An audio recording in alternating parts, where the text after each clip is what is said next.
Hi guys, this is Andrew Burgess from NetTuts, and I wanted to record this quick tip to show you JSDev, which is a neat little JavaScript preprocessor that Douglas Crockford posted on his Google Plus account about a week ago.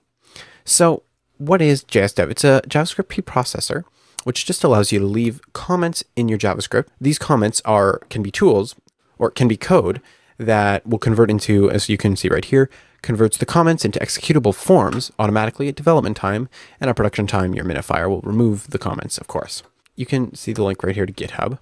You can read the whole little thing here on why he uses it. Let's copy this link here. This is the Git repository over on GitHub. It's got a whole README here that's interesting if you want to learn a bit more about it than I'm going to teach you here. However, let us come over here to our terminal, and I'm going to just move to my desktop. And let's see. We're going to git clone, and we're going to clone this repository right here, and we're going to play around with it for a little bit. So let's move into the repository.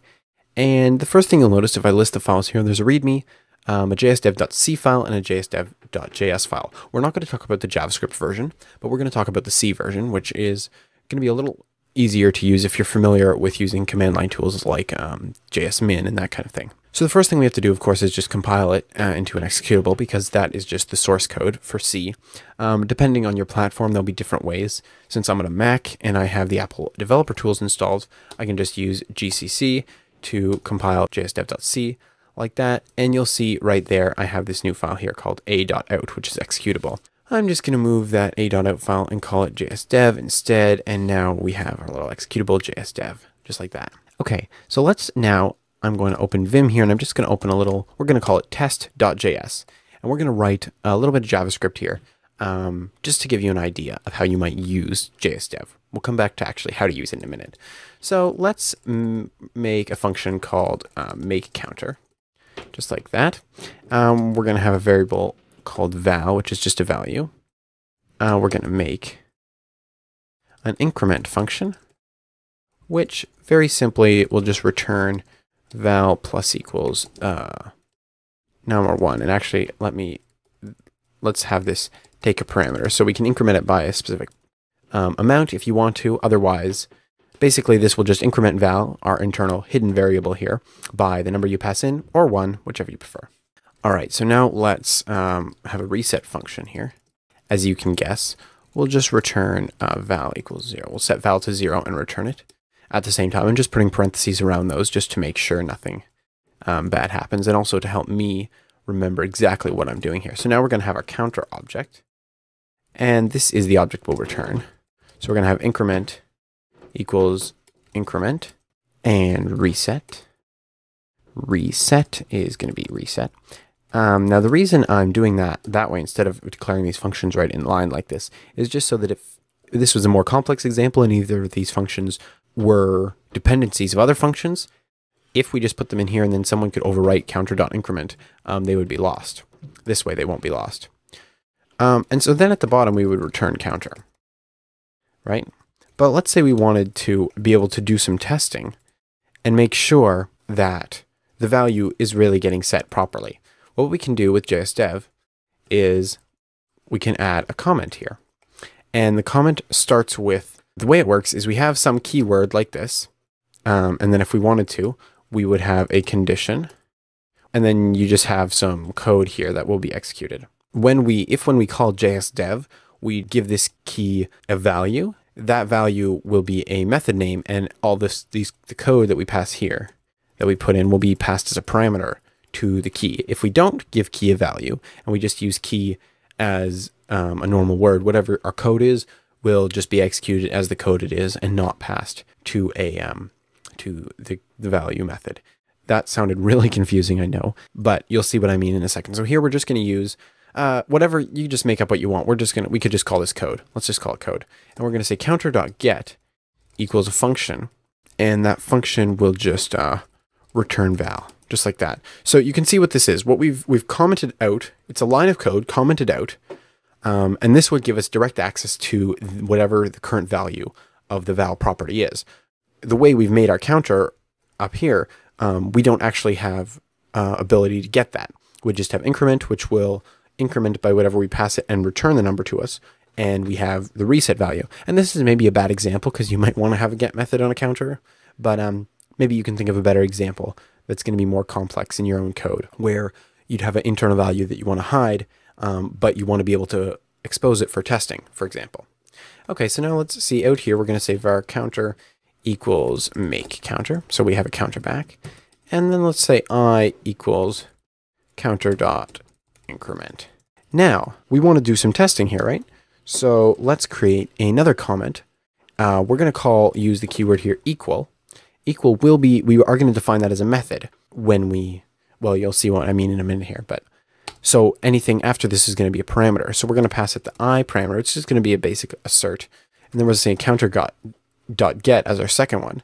And we're going to pass finally a string increment actually increments internal variable, just like that. And then we'll close the comment out there. And let's actually create one more comment here. Equal, we'll have counter dot reset and 0. And we can say reset returns count to 0. Now we want to have this function up here. So up here at the top, we're just going to use another code comment. By that I mean we're going to use our keyword code as we used down here with counter.get.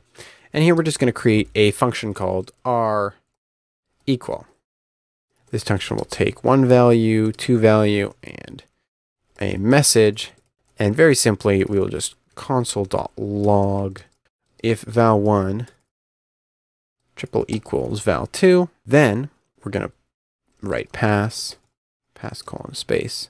Otherwise, we're going to write fail colon space plus the message itself.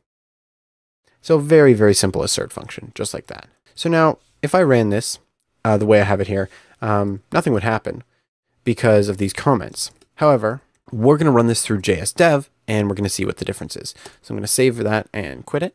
And now let's see, we're going to run JSDev and we're going to pass it in. Now, if you're not familiar, let me say this, JSDev reads from standard in and writes to standard out, which means we don't actually pass it files as a parameter exactly. What we could do is we could write cat test.js, and if you're familiar with the cat code, it just writes it out to standard out. So you can see we just had the whole file written out like this.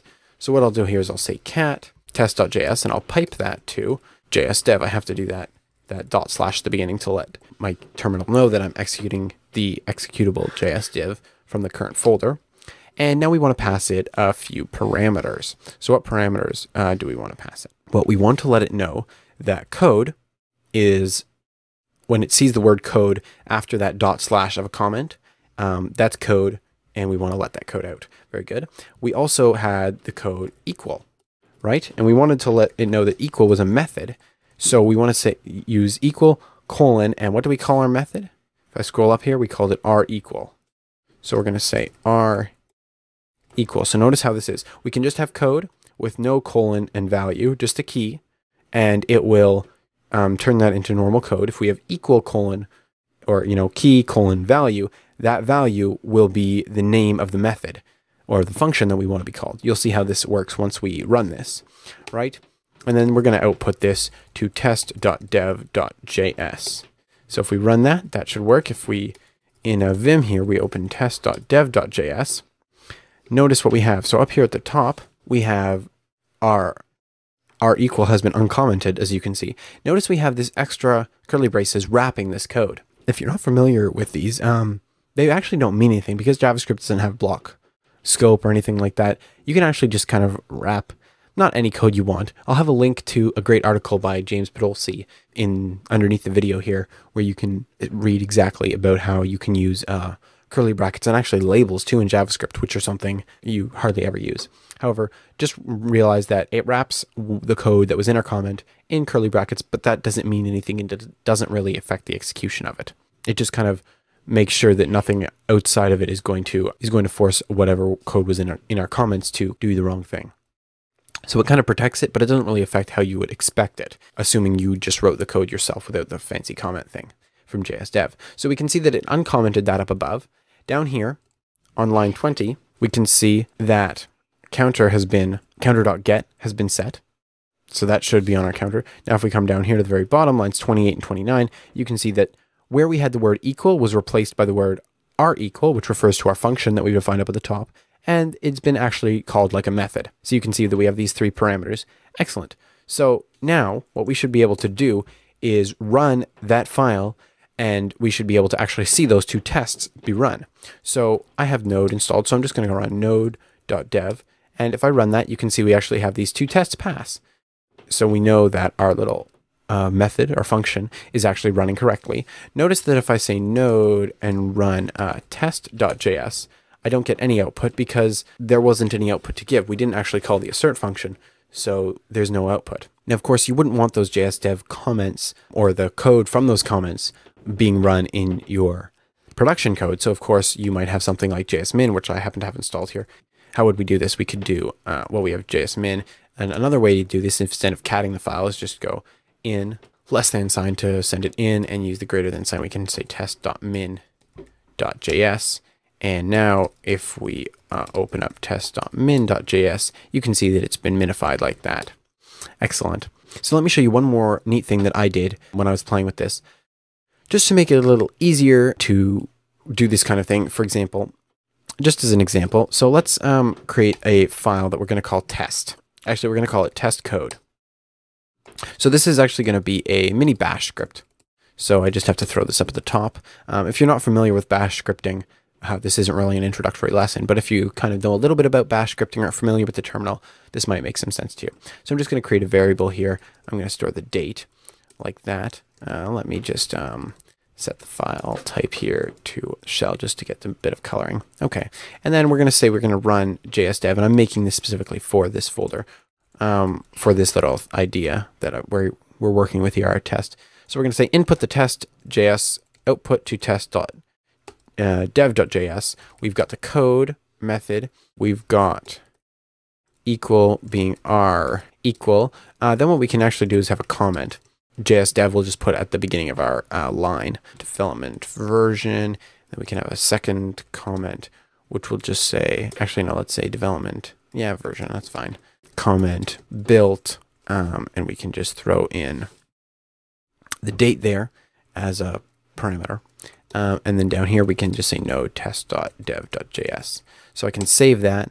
I can chmod on it to add executable to test_code. So now you can see it's highlighted in red here, which just means that it's an executable file. So now I can just run test code and it will rerun test.js through the JSDev preprocessor, produce test.dev.js, and then run that in Node. So now, just to show you those comments, if I open test.dev.js, you can see I have these two comments at the beginning, build a development version, and I can see when the time and date that it was built. So there you go. That is JSDev, which you can find at github.com/DouglasCrockford/JSDev. I'll have a link to that underneath this video. I hope you've enjoyed this quick tip, and let me know what you think about JSDev. Are you going to use this kind of thing?